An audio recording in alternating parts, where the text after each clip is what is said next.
નમસ્કાર વિદ્યાર્થી મિત્રો, ધોરણ 10 વિષય છે આપણો સામાજિક વિજ્ઞાન, જેની અંદર વિદ્યાર્થી મિત્રો આપણે ત્રીજા લેસનનું પુનરાવર્તન ચાલુ છે. એમાં અગાઉના લેક્ચરની અંદર વિદ્યાર્થી મિત્રો આપણે આ લેસનનો સારાંશ વિશે અભ્યાસ કરી ચૂક્યા છીએ. આજે આપણે પ્રશ્નનો અભ્યાસ કરીએ.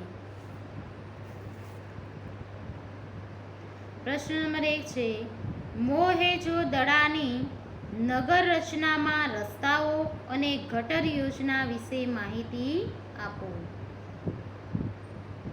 તો સૌથી પહેલા આપણે મોહેંજો-દડાની નગરના રસ્તાઓ વિશે માહિતી મેળવીએ. તો અહીંના રસ્તાઓ મોટા ભાગે 7.5 મીટર જેટલા પહોળા હતા. નાના રસ્તાઓ મોટા રસ્તાઓને કાટખૂણે મળતા હતા અને એકથી વધારે વાહન પસાર થઈ શકે એટલા પહોળા હતા.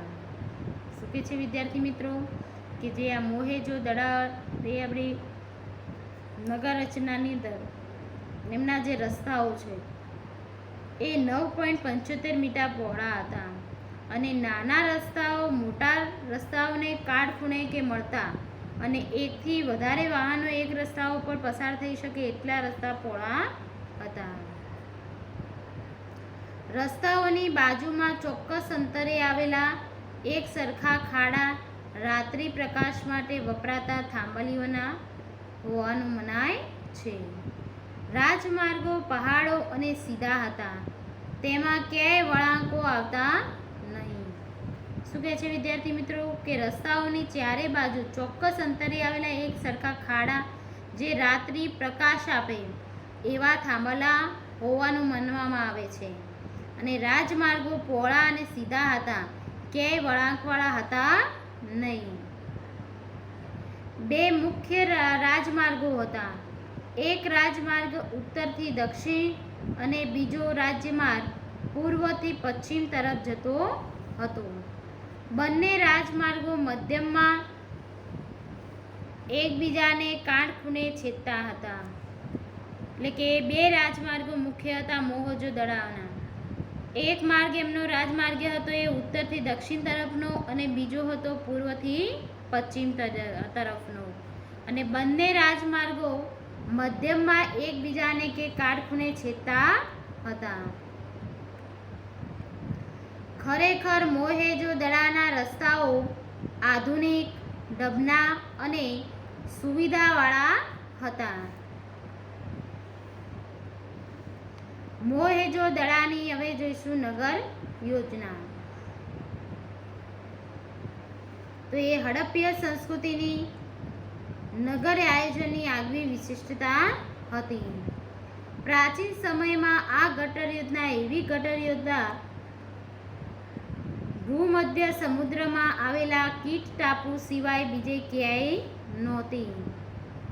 નગરમાંથી ગંદા પાણીના નિકાલ માટે ગટર બનાવવામાં આવી હતી.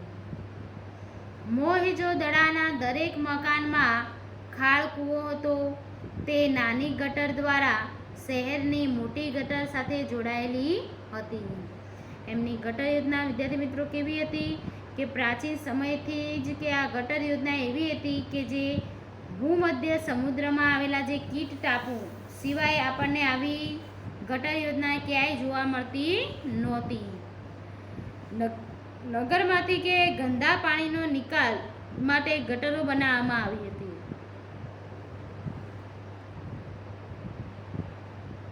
મોહેંજો-દડાના દરેક મકાનમાં ખાળકૂવો હતો.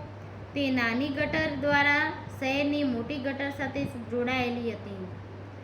ખાળકૂવામાં અમુક હદ સુધી પાણી ભરાય એટલે તેનું પાણી આપોઆપ નાની ગટરમાંથી મોટી ગટરમાં ચાલ્યું જતું. શું કહે છે વિદ્યાર્થી મિત્રો કે આ ખાળકૂવાઓ જે છે દરેક મકાનની અંદર એક ખાળકૂવો હતો અને તેને નાની ગટર સાથે શહેરની મોટી ગટર સાથે જોડેલી હતી. જ્યારે આ ખાળકૂવામાં અમુક હદ સુધી પાણી ભરાઈ જાય એટલે આપોઆપ એ નાની ગટરની અંદર પાણી જતું અને નાની ગટરમાંથી એ મોટી ગટરમાં પાણી જતું રહેતું. ગટરો ઉપર અમુક અંતરે પથ્થરના ઢાંકણા હતા. આ ઢાંકણા ખોલીને ગટરો અવારનવાર સાફ કરવામાં આવતી. એટલે કે જે ગટરો તે અમુક અંતરે કે ત્યાં ઢાંકણા પણ લગાવવામાં આવતા. એટલે અમુક સમયે ઢાંકણા ખોલી અને એ ગટરોની સફાઈ પણ કરવામાં આવતી હતી. આવી સુંદર ગટર યોજના પરથી સ્પષ્ટ થાય છે કે તે સમયે સુધરાઈ જેવી કોઈ કાર્યક્ષમ વ્યવસ્થા હશે. ગટરોની આ સુંદર રચના શહેરના લોકોને આરોગ્ય અને સ્વચ્છતા જાળવવાની દૃષ્ટિનો ઉત્તમ નમૂનો છે. શું કહે છે વિદ્યાર્થી મિત્રો કે આવું જે સુંદર ગટર યોજના એમની હતી તે એના ઉપરથી જ લાગે કે જે નગરના લોકો છે એ ખૂબ જ પોતાના આરોગ્ય અને સ્વચ્છતાની જાળવણી રાખતા હશે. હવે છે મૌર્ય યુગ દરમિયાન થયેલી સ્થાપત્ય કલાના વિકાસની માહિતી આપો. તો મૌર્ય યુગ દરમિયાન ભારતમાં બૌદ્ધ ધર્મના સ્તૂપો, વિહારો, ચૈત્યો, સ્તંભલેખો અને શિલાલેખોની સ્થાપત્ય કલાનો વિકાસ થયો હતો. એમાં વિદ્યાર્થી મિત્રો એક છે સ્તૂપ. ભગવાન બુદ્ધના શરીરના અગ્નિ સંસ્કારને અંતે શેષ રહેલા અસ્થિ, દાંત, રાખને પવિત્ર ધાતુ પાત્રમાં મૂકી તેના ઉપર અર્ધગોળાકાર ઇમારત બાંધવામાં આવતી આ પ્રકારના સ્મારકને સ્તૂપ કહેવામાં આવે છે. એટલે કે મૌર્ય યુગના દરમિયાન ભારતની અંદર બૌદ્ધ ધર્મના જે સ્તૂપો છે, વિહારો છે, ચૈત્યો, સ્તંભલેખો અને શિલાલેખોની સ્થાપત્ય કલાનો વિકાસ થયો છે. તો એમાં વિદ્યાર્થી મિત્રો આપણે પહેલું જોઈએ સ્તૂપ. તો સ્તૂપ એટલે કે ભગવાન બુદ્ધના શરીરના જે અગ્નિ સંસ્કારને અંતે જે એમના જે શેષ રહેલા છે જેમ કે અસ્થિ છે, દાંત છે, રાખને પવિત્ર ધાતુમાં કે મૂકવામાં આવે છે અને તેના ઉપર અર્ધગોળાકાર ઇમારત બાંધવામાં આવે છે. તો આ પ્રકારે સ્મારકને સ્તૂપ કહેવામાં આવે છે. સમ્રાટ અશોકનો સમય બૌદ્ધ ધર્મની જાહો જલાલી અને શિલ્પ સ્થાપત્યના વિકાસનો યુગ હતો.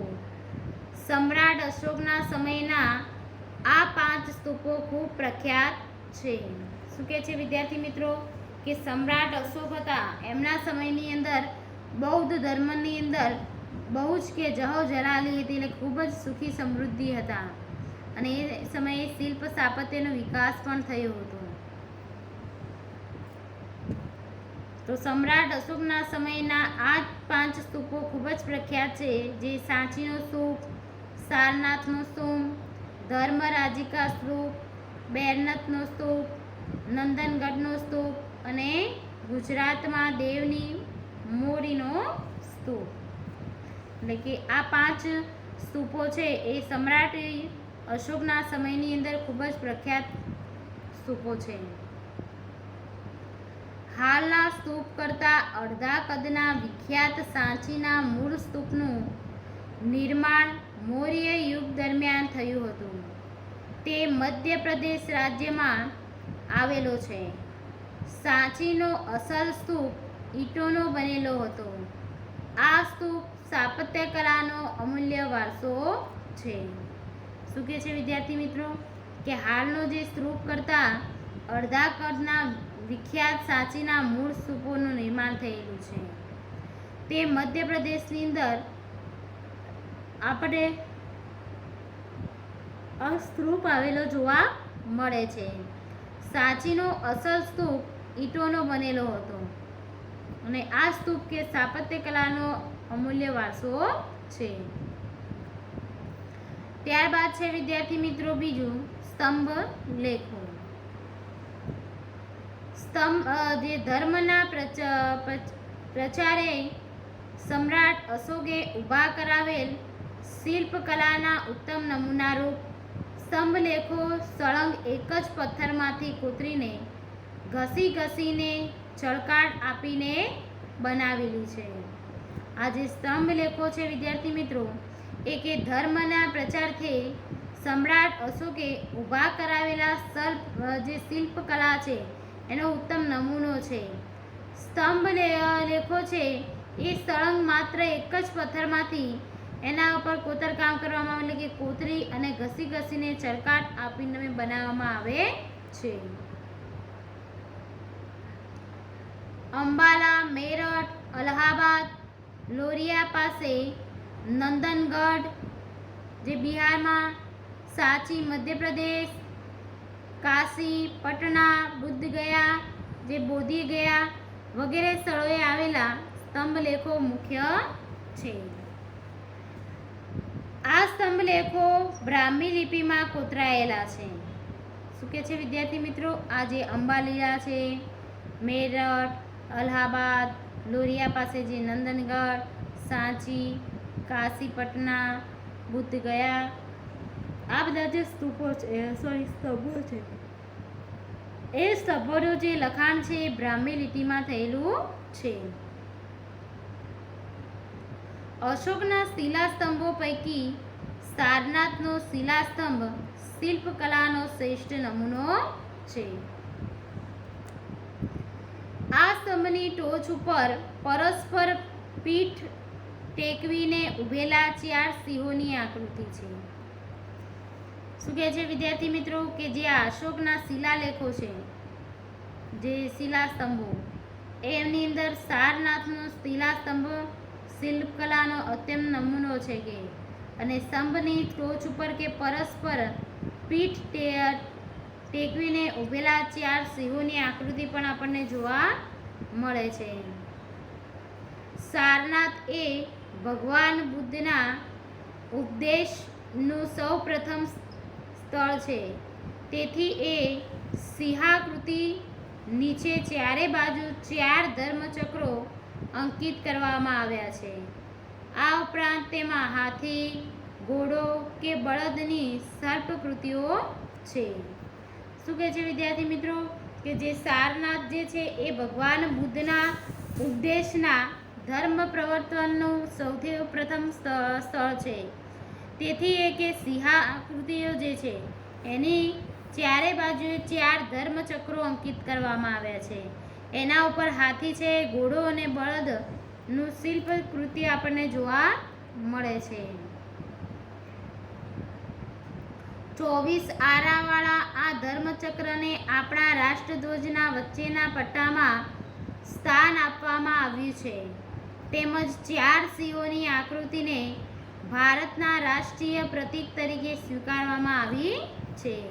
એટલે કે જે 24 આરાવાળા જે ધર્મચક્ર છે એ આપણા રાષ્ટ્રધ્વજની અંદર વચ્ચેનો જે પટ્ટો છે એ પટ્ટા ઉપર છે. એની અંદર કે 4 સિંહોની આકૃતિઓ છે અને રાષ્ટ્રીય પ્રતીક આપણું એ છે. ત્રીજું છે શિલાલેખો. સમ્રાટ અશોકે કાષ્ઠ અને પાષાણમાં ધર્માજ્ઞાઓ કોતરાવીને ઊભા કરાવેલ શિલાલેખોને સ્થાપત્યકલાના ઉત્તમ નમૂના છે. આ શિલાલેખોની ચારે બાજુ લાકડા અને પથ્થરની વાડ બનાવી તેમના દરવાજા પર સુંદર તોરણ કોતરાવ્યા છે. એટલે કે સમ્રાટ અશોક જે છે એમને કાષ્ઠ અને પાષાણની અંદર જે ધર્માજ્ઞાઓ છે એ કોતરીને ઊભા કરાવેલ શિલાલેખો છે એ સ્થાપત્યકલાનું કે ઉત્તમ નમૂનો છે. અને આ શિલાલેખોની ચારે બાજુ કે લાકડું અને પથ્થરની વાડ બનાવી તેમના સુંદર દરવાજાઓ બનાવવામાં આવ્યા છે.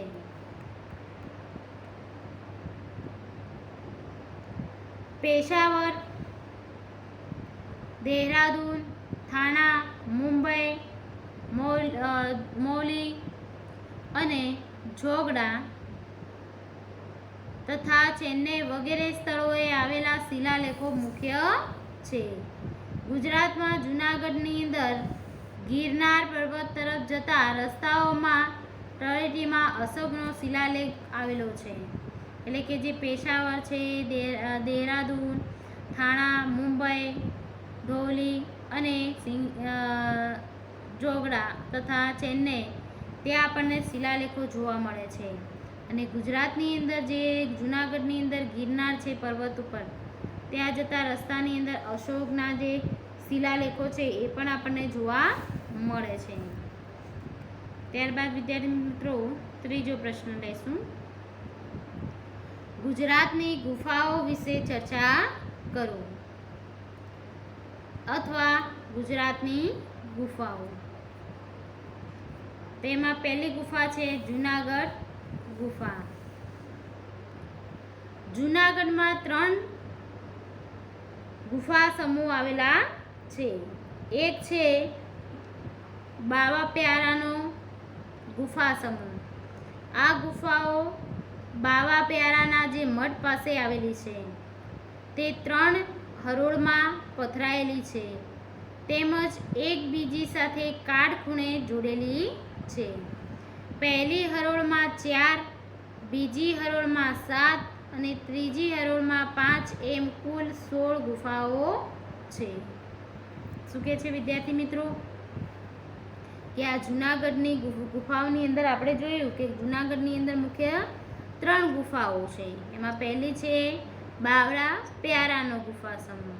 તો આ બાવરા પ્યારાની ગુફા છે એ પણ કે મઠ પાસે આવેલી છે અને એની પણ 3 હરોળમાં પથરાયેલી છે, એકબીજા સાથે કાટખૂણે જોડાયેલી છે.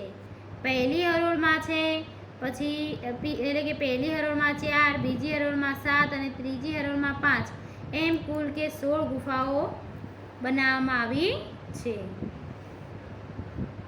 ઈસવીસનની શરૂઆતની 1-2 સદી દરમિયાન કંડારેલી હોવાની શક્યતા છે. ત્યારબાદ બીજી હતી ઉપરકોટાની ગુફા. આ ગુફાઓ 2 માળની છે. ઉપરના માળ પર જવા માટે પગથિયા છે.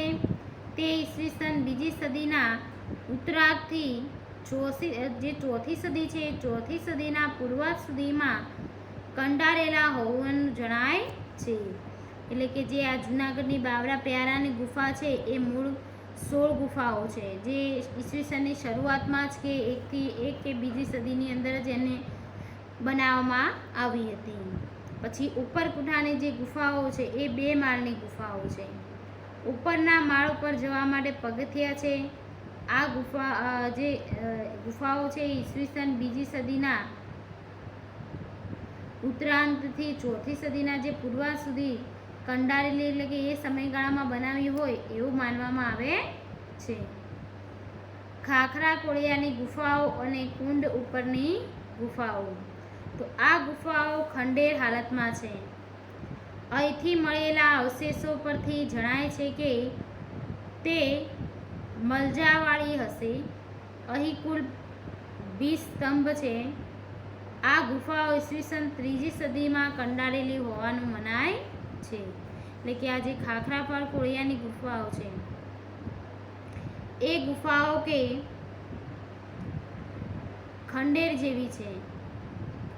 અહીંયા કે અવશેષો મળી આવ્યા છે મંજલાવાળી એટલે કે જે માળવાળી કે 1-2 માળની હશે ગુફા. કુલ કે 20 સ્તંભો છે.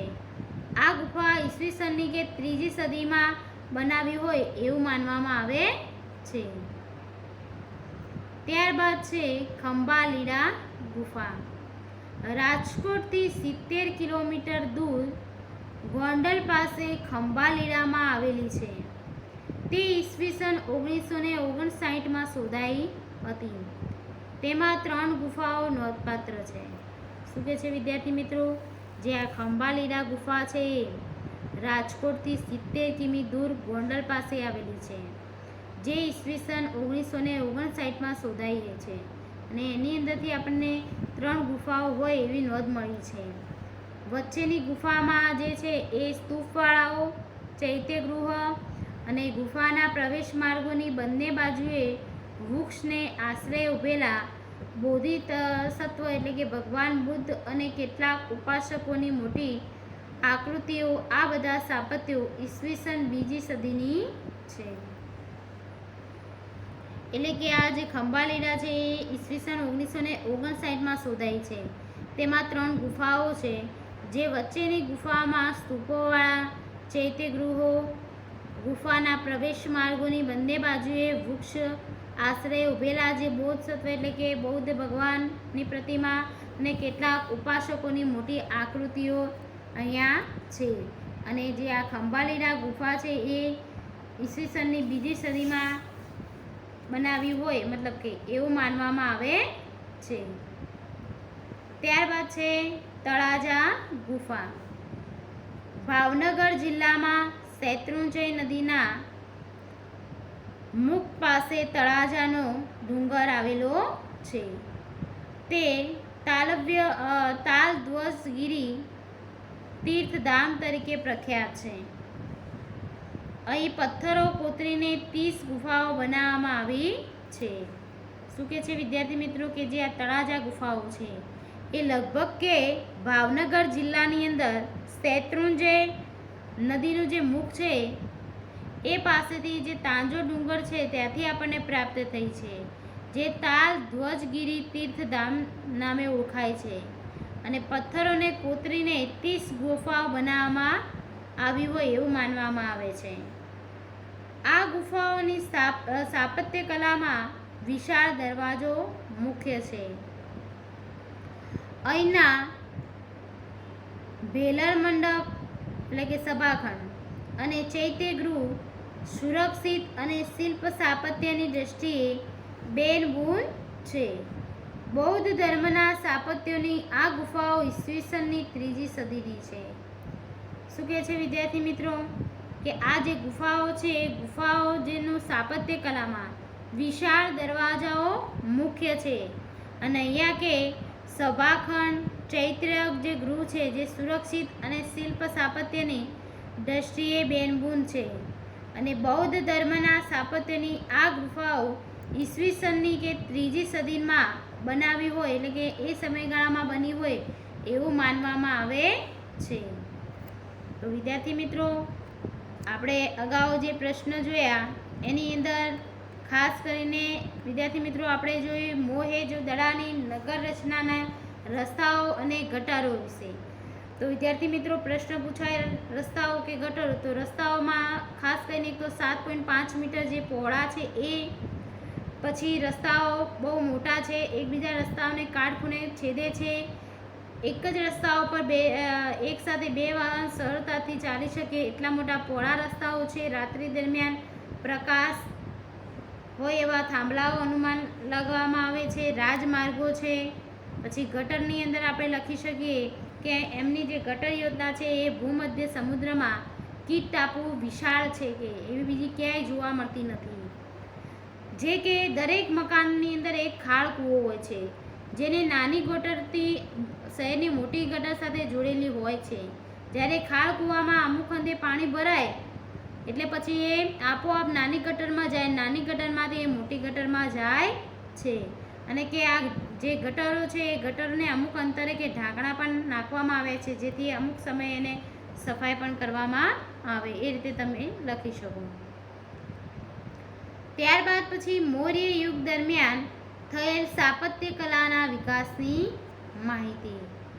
તો એની અંદર કે જે મૌર્ય યુગ દરમિયાન ભારતની અંદર બૌદ્ધ ધર્મ છે એના જે સ્તૂપો છે, વિહારો છે, ચૈત્યો છે, સ્તંભલેખો છે અને શિલાલેખો છે એને સ્થાપત્ય કલાનો વિકાસ થયો હોય એમ કરી અને ત્યારબાદ પછી સ્તૂપ છે, વિહારો છે એની વિસ્તૃતમાં માહિતી આપવાની રહેશે.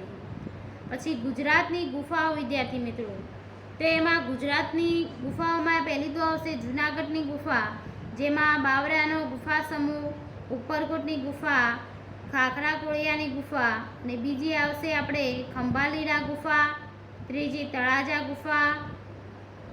એટલા વિશે આપણે અભ્યાસ કર્યો વિદ્યાર્થી મિત્રો. તો પહેલા 2 પ્રશ્નો આખા આપણે ચાલ્યા છે એ બંને પ્રશ્નોમાં વિદ્યાર્થી મિત્રો તમને સમજણ પડી ગઈ હશે કે કેવી રીતે લખવાનું અંદર છે. નગર યોજના, ગટર યોજના, જે પણ રસ્તાઓનું પૂછાય છે તો એ વિદ્યાર્થી મિત્રો મોહેંજો-દડાની જે નગર યોજના અને રસ્તાઓ છે એમની જે આયોજન છે એ આયોજન આપણે લખવાનું રહેશે. તો વિદ્યાર્થી મિત્રો આજે જેટલું અહીંયા ચાલ્યું છે એટલું તમારે રિવિઝન કરી રહેવાનું રહેશે. એટલે કે એકવાર તમે વાંચી લેજો પહેલાં, જેથી ફરી તમને એક વખત રિવિઝન થઈ જાય અને યાદ પણ સારું એવું રહે. તો આટલું વિદ્યાર્થી મિત્રો કરી નાખજો રિવિઝન. તો બસ વિદ્યાર્થી મિત્રો, આજે આપણે અભ્યાસ આટલા સુધી રાખીએ છીએ. હવે પછીના લેક્ચરની અંદર જે આપણે ગુજરાતની ગુફાઓની અંદર 3 ગુફાઓનો અભ્યાસ કર્યો અને બાકીની જે ગુફાઓ છે એનો અભ્યાસ હવે પછીનું લેક્ચર આવશે એમાં કરીશું. જય હિન્દ.